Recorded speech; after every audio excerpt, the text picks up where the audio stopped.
పిల్లలకి స్కూల్ పాఠశాలైతే పేరెంట్స్‌కి స్కూల్ పేరెంట్స్‌శాల.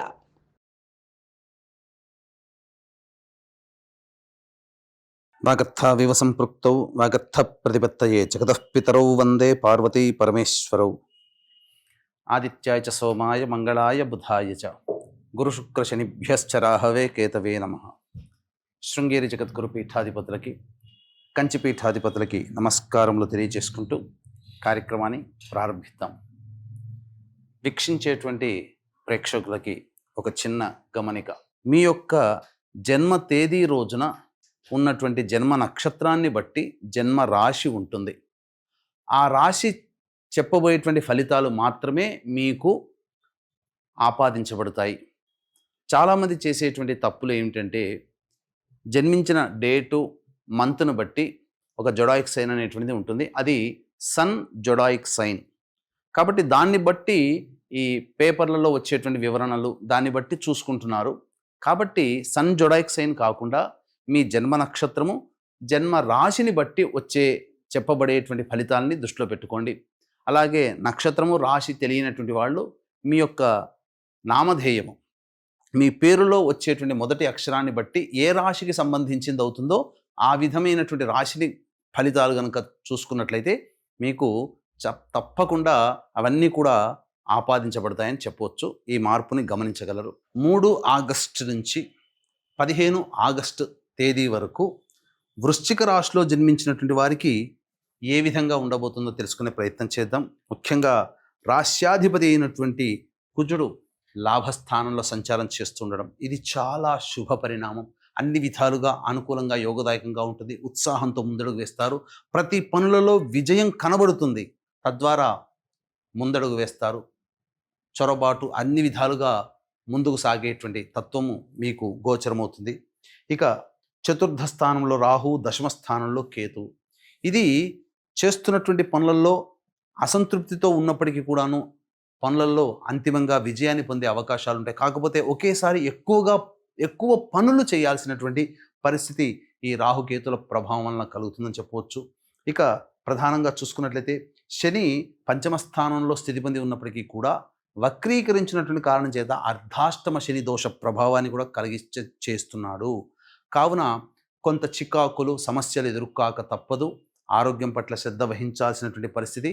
అలాగే చేస్తున్నటువంటి వృత్తి, ఉద్యోగ, వ్యాపారాల్లో కొంత ఒడిదుడుకులు అనేటువంటివి ఈ శని వక్రీకరించినటువంటి కారణం చేత ఏర్పడే అవకాశం గోచరమవుతుంది. ఇక గురు యొక్క సంచార ప్రభావం ఇది అనుకూలముగా లేకపోవడము. కావున ఈ కారణం చేత ఏమవుతుంది, అనవసరముగా మీరు ధనాన్ని నష్టపోతారు. మీకు తెలియకుండా అజ్ఞానంగా నష్టపోతారు. ఏదో ప్రకటనలు చూసి ఎదుటి వాళ్ళ యొక్క మాటలకి మీరు ప్రభావితమయ్యి అత్యాశతో కూడుకున్నటువంటి విధానంగా మీరు కొన్ని సందర్భాలలో ధనాన్ని నష్టపోవాల్సినటువంటి పరిస్థితి వస్తుంది. జాగ్రత్తలు పాటించాలి. కాకపోతే శుక్రుడు సంపూర్ణంగా యోగించేటువంటి పరిస్థితి, ఇతరుల యొక్క సహాయ సహకారాలు, అలాగే దాంపత్య సమస్యలు కానీ, వ్యాపార భాగస్వాముల మధ్య ఉన్నటువంటి సమస్యలు ఏవైతే ఉంటాయో అవన్నీ కూడాను తొలగిపోయే మంచి తరుణం ఈ యొక్క శుక్రుడు సంచారం చేస్తున్నటువంటి కారణం చేత ప్రధానంగా అన్ని విధాలుగా యోగదాయకంగా ఉంటుందని చెప్పవచ్చు. ఇక రవి సంచార ప్రభావము ఇది జాతకరీత్యా ప్రధానంగా కొంత ఆందోళన కలిగించేటువంటిది. వృత్తి, ఉద్యోగ, వ్యాపారపరమైనటువంటి విషయాల్లో కొంత సమస్యలు ఎదురయ్యే అవకాశం ఉంటుంది. పెద్దల యొక్క సహాయ సహకారాలు లేకపోవడం వల్ల ఉన్నత అధికారుల యొక్క ఆగ్రహానికి కానీ, లేదా వృత్తి వ్యాపారాల్లో పెద్దల యొక్క ఇబ్బందులు అనగా కోపతాపాలకు గురయ్యే అవకాశాలు కానీ గోచరమవుతున్నాయి. బుధుడు నవమ స్థానంలో ఉన్నప్పటికీ కూడా వక్రీకరించినటువంటి కారణం చేత అనూహ్యమైనటువంటి విధంగా ఆకస్మిక ధనప్రాప్తి ఈ యొక్క బుధుడు మీకు గోచరమవుతుంది. తద్వారా మంచి జరిగే అవకాశం ఉంటుంది. అయితే ఈ బుధుడు విశేషముగా 8, 9 తారీఖుల్లో ఈ వృశ్చిక రాశిలో జన్మించినటువంటి వారికి యోగించబోతున్నాడు. ఇంతకుముందు చెప్పినట్టుగా కుజుడు కూడా యోగదాయకంగా ఉన్నాడు. తర్వాత చెప్పొచ్చేది ఏమిటంటే, ప్రధానంగా మిశ్రమమైనటువంటి ఫలితాలు ఈ యొక్క వృశ్చిక రాశిలో జన్మించినటువంటి వారికి గోచరమవుతుంది.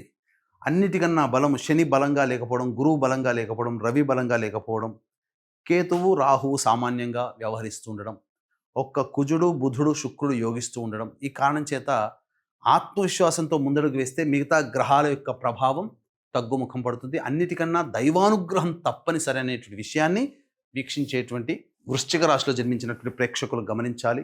ఈ యొక్క రాశిలో జన్మించినటువంటి స్త్రీ పురుషులకి వివాహ సంబంధమైనటువంటి విషయాల్లో చక్కగా ముందడుగు వేస్తారు. సంబంధ బాంధవ్యాలు నిశ్చయమయ్యే అవకాశాలు గోచరమవుతున్నాయి. స్త్రీ పరంగా చూసినట్లయితే సంతోషము ఆనందము కలిగే అవకాశాలు ఉన్నాయి. స్త్రీ సౌఖ్యము ఈ రాశిలో జన్మించిన వారికి కలుగుతుంది. ఇక విద్యకు సంబంధించి ఉన్నత విద్య కోసమే ప్రయత్నం చేసేటువంటి వాళ్ళకి వీరు గట్టిగా ప్రయత్నం చేస్తే తప్ప ఫలితము గోచరం అవ్వదు. కాబట్టి ఎక్కువగా కష్టపడాల్సినటువంటి పరిస్థితి అని చెప్పవచ్చు. ఇక ఈ రాశిలో జన్మించినటువంటి సంతానం కోసం ఎదురు చూసేటువంటి దంపతులకి కాస్త సమయం అనుకూలంగా లేదు కాబట్టి జాగ్రత్తలు పాటించండి. ఆల్రెడీ గర్భధారణ జరిగినటువంటి మహిళలు ఎవరైతే ఉంటారో వాళ్ళు కాస్త వైద్యుల యొక్క సలహాలు సూచనలు తప్పనిసరి పాటించాలి. తర్వాత మిశ్రమమైనటువంటి ఫలితాలు ఈ యొక్క వృశ్చిక రాశిలో జన్మించినటువంటి వాళ్ళు కలుగుతాయి. ముఖ్యంగా ఈ వృశ్చిక రాశిలో జన్మించినటువంటి మహిళలకి గౌరవ మర్యాదలకి ఏమాత్రము లోటు ఉండదు. కానీ మీకు గౌరవం ఇచ్చినట్టే ఇచ్చి మీ ద్వారా పనులను పూర్తి చేసుకోవడం కానీ, సేవలు వినియోగించుకోవడం కానీ, లేదా ధనాన్ని ఆశించడం కానీ మీ చుట్టూ చేరుతారు. కాబట్టి ఒకంత జాగ్రత్తలు పాటించండి. కుటుంబ సభ్యుల యొక్క సహాయ సహకారాలు సంపూర్ణంగా ఉండడం వల్ల అన్ని విధాలుగా సమస్యల నుంచి బయటపడతారు. డబ్బులు ఎవరికి ఉత్తగానే మీరు అప్పుగా ఇచ్చే ప్రయత్నం చేయకండి. పెట్టుబడులకి ఇది అంత మంచి సమయం కాదు. కావున జాగ్రత్తలు పాటించండి. మహిళలకి సాధారణంగా ఉంటుందని చెప్పవచ్చు.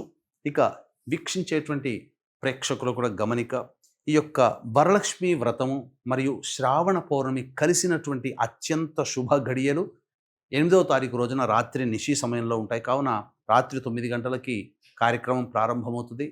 మీ జాతకరీత్యా కలుగు విద్య సమస్యలు, వివాహ సమస్యలు, దాంపత్య సమస్యలు, అనారోగ్య సమస్యలు, ఆర్థికపరమైనటువంటి వ్యాపారపరమైనటువంటి సమస్యల నివారణకి మరియు మేష, మిథున, కర్కాటక, సింహ, కన్య, వృశ్చిక, ధనస్సు, కుంభ, మీన రాశిలో జన్మించినటువంటి వారికి శనిదోష పరిహారార్థమై సర్వదోష నివారణ పూజలు, హోమాలు అనేటువంటివి జరిపించడం జరుగుతుంది. షోడశ లక్ష్మీ దేవతల యొక్క హోమాలు మరియు దశమహావిద్యలలో చివరిదైనటువంటి కమలాత్మికాదేవి హోమముతో పాటుగా లక్ష్మీ మూలమంత్ర సంపుటిత లక్ష్మీ సూక్త హవనము జరిపించి పూజ చేసినటువంటి తామరమాల మీకు ఇవ్వడం జరుగుతుంది. కేవలం 41 మందికి మాత్రమే ప్రవేశము. కావున 8వ తారీఖు రోజు సాయంకాలం 6 గంటల లోపల మీ గోత్రనామాలు నమోదు చేసుకునే ప్రయత్నం చేయండి. ఇది అందరికీ అందుబాటులో ఉండేటువంటి కార్యక్రమం. కావున కార్యక్రమం చూసిన వెంబడే నమోదు చేసుకునే ప్రయత్నం చేస్తే మీకు ఆ అవకాశం లభిస్తుందని చెప్పవచ్చు. తద్వారా శ్రావణ లక్ష్మీదేవి యొక్క సంపూర్ణ అనుగ్రహం, ఎందుకంటే వరలక్ష్మి వ్రతం చేసుకునే ప్రతి మహిళ ఈ కార్యక్రమంలో పాల్గొనడం ద్వారా వరలక్ష్మి అమ్మవారి యొక్క సంపూర్ణ అనుగ్రహాన్ని పొందిన వాళ్ళు అవుతారని చెప్పవచ్చు. ఇక దైనందిన కార్యక్రమంలో 3వ తారీఖు నుంచి 15వ తారీఖు వరకు ఈ వృశ్చిక రాశిలో జన్మించినటువంటి వారికి ఏ విధంగా ఉండబోతుందో తెలుసుకునే ప్రయత్నం చేద్దాం. 3, 4, 5 తేదీలలో అనుకున్నటువంటి పనులన్నీ కూడా పూర్తి చేసుకుంటారు. పెండింగ్లో పనులని, బాధ్యతల్ని పూర్తి చేసుకుంటారు. విందులు, వినోదాలు, కుటుంబ సభ్యులతో పాల్గొంటారు. ఒక బాధ్యతని కంప్లీట్ చేసుకున్నామనే సంతోషంతో జీవిస్తారు అని చెప్పవచ్చు. ఇక 6, 7 తేదీలలో కుటుంబ సభ్యులతో వాగ్వివాదాలు పెరుగుతాయి. అలాగే మీ యొక్క ఆధిపత్యాన్ని గౌరవించలేకపోవడం వల్ల వచ్చే సమస్యలే మీ కుటుంబంలో కలుగుతాయి. కావున జాగ్రత్తలు పాటించండి. ధనపరమైన సమస్యలు కూడా అధికంగా మీరు బెట్టుకుపోయి ఖర్చులు చేస్తారని చెప్పవచ్చు. 8, 9 తేదీలలో ఇతరుల సహాయ సహకారాలతో మీకున్నటువంటి పనులన్నీ పూర్తి చేసుకుంటారు. రాని బాకీలు వసూలు అవుతాయి. అన్ని విధాలుగా సౌఖ్యంగా ఉంటుంది. ఖర్చుకు మించిన ఆదాయం కూడా లభిస్తుందని చెప్పవచ్చు. ఇక 10, 11, 12 తేదీలలో మానసికమైనటువంటి ప్రశాంతత లోపిస్తుంది. అలాగే వాహనాన్ని నడిపేటప్పుడు జాగ్రత్తలు పాటించాలి. తల్లిగారి ఆరోగ్యం పట్ల శ్రద్ధ వహించాల్సినటువంటి పరిస్థితి. గృహ మరమ్మతులకి, వాహన మరమ్మతులకి ఖర్చులు అధికంగా ఉంటాయి. ఏ పని చేసినా సంతోషం అనేది పొందలేకపోతారు. ఇక 13, 14 తేదీల్లో వృధా కాలయాపన జరుగుతుంది మరియు ఆసక్తిగా ఉండదు. మీ ఆరోగ్యం పట్ల శ్రద్ధ వహించాలి.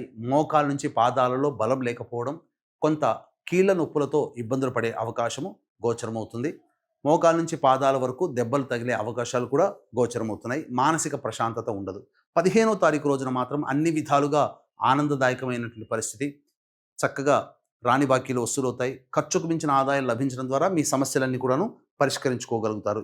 తర్వాత చెప్పొచ్చేది ఏమిటంటే 6, 7 అలాగే 10, 11, 12, 13, 14 తేదీల్లో ఖర్చులు ఉంటాయి. కాబట్టి మిశ్రమమైనటువంటి ఫలితాలు ఈ యొక్క వృశ్చిక రాశిలో జన్మించినటువంటి వాళ్ళు పొందుతారు. దైవానుగ్రహం తప్పనిసరి. ఇట్టి దైవానుగ్రహం మీకు అందించాలనే ఉద్దేశంతో ఈ శ్రావణ లక్ష్మీ పౌర్ణమి రోజున మరియు వరలక్ష్మి వ్రతం రోజు అయినటువంటి ఆగస్టు 8వ తారీఖు రోజున రాత్రి 9 గంటలకు జరిగేటువంటి సర్వదోష నివారణ పూజల హోమాల్లో పాల్గొనే ప్రయత్నం చేయండి. మీ గోత్రనామాలు నమోదు చేసుకోండి. తప్పకుండా దైవానుగ్రహం కలిగి మీ సమస్యల నుంచి బయటపడతారు. సర్వం శ్రీ ఉమామహేశ్వర పరబ్రహ్మార్పణమస్తు.